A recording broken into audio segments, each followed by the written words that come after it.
Hola amigos, ¿cómo están? En este video hablaremos de los reguladores de carga. Como ya lo vieron en la presentación, tenemos MPPT, PWM, analizaremos sus funciones, la forma de trabajo de cada uno. Antes de comenzar el video les recuerdo, suscríbanse a nuestro canal, denle like, véanlo hasta el final, les puede ser de utilidad. Bueno, antes de comenzar, aclarar un punto. MPPT y PWM son reguladores de carga.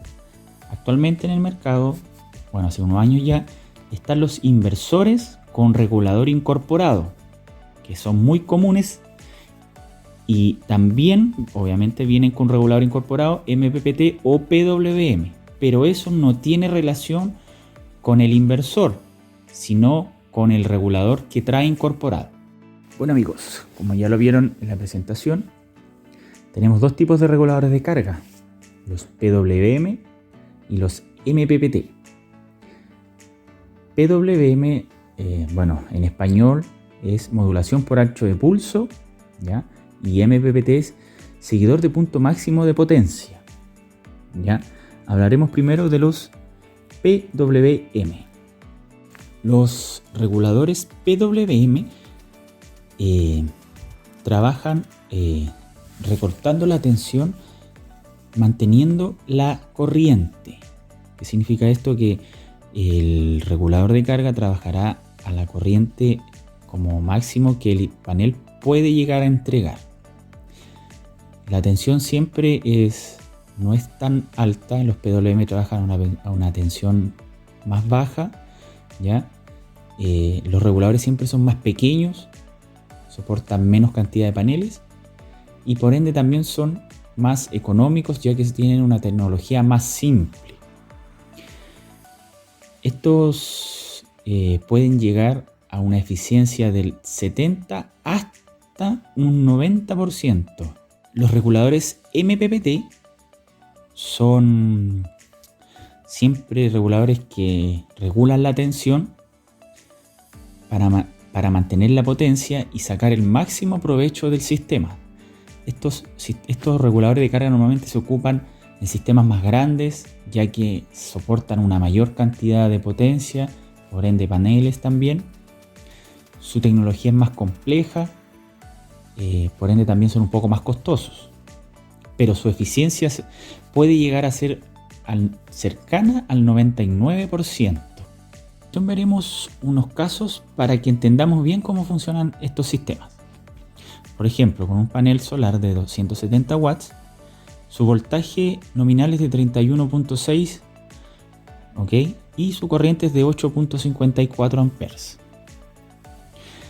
Al trabajar con un regulador de carga PWM con una batería de 12 volts, o sea, con un sistema de 12 volts, el voltaje se reduce para llegar al que solo necesita la batería. O sea, obviamente tiene que ser un poco superior para que la batería se pueda cargar.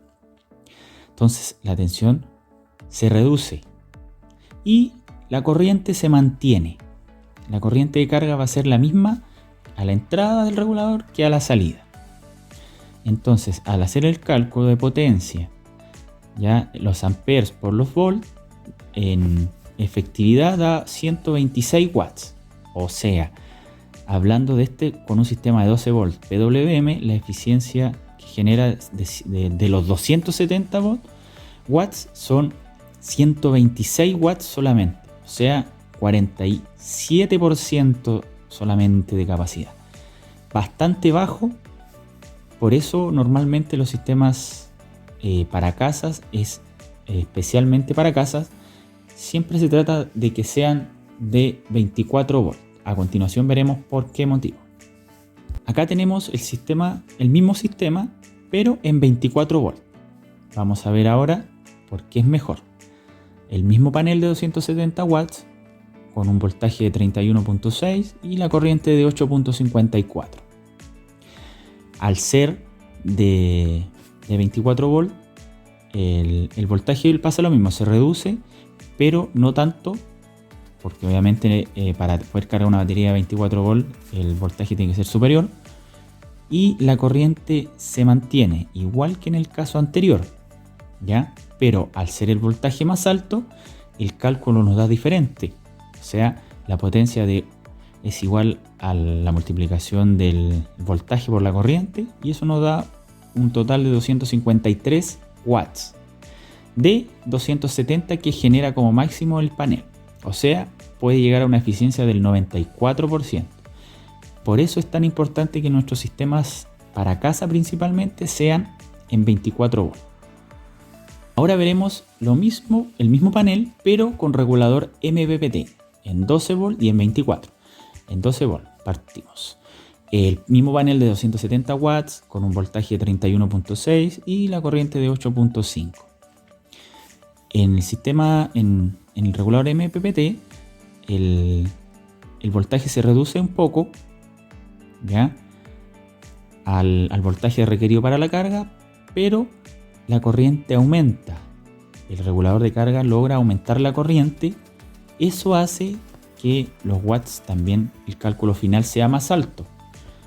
Volvemos al cálculo de la potencia, que es el ampere por el volt, y eso da un total de 268 watts de 270, o sea, un 99% de eficiencia. Por eso es mejor para sistemas grandes el MPPT. A continuación lo veremos en 24 volts. Bueno, acá lo vemos en 24 volts. El cálculo final va a ser el mismo, la eficiencia es la misma, solamente que como tenemos, al ser dos baterías, cada una de 12, la corriente se divide a la mitad, pero el cálculo final es el mismo. El total da un total de 268 watts, o sea, una eficiencia del 99%. Esa es la gran diferencia entre uno y otro. O sea, siempre es bueno, siempre es recomendable usar un MPPT, ya que podemos sacar la máxima eficiencia en nuestros sistemas fotovoltaicos, principalmente domiciliarios, que son los que más requieren una alta eficiencia. El MPPT sirve, también se puede utilizar, más un tema de costo, es más barato, depende de la zona de donde se pueda instalar este sistema, las condiciones del año. En una zona donde hay poco invierno, por decirlo de alguna forma, el PWM quizás no va a ser tanta o tan mala la funcionalidad o la diferencia con un MPPT, pero en zonas donde hay muchos meses del año donde el sol está cubierto por las nubes, esto hace que pierda un poco de eficiencia. Entonces en esos casos siempre es mejor tener un MPPT. Bueno amigos, ya estamos listos, espero les haya gustado el video. Si les gustó, denle like, compártanlo, muy importante para nosotros. Suscríbanse a nuestro canal y nos veremos en un nuevo video. Hasta luego.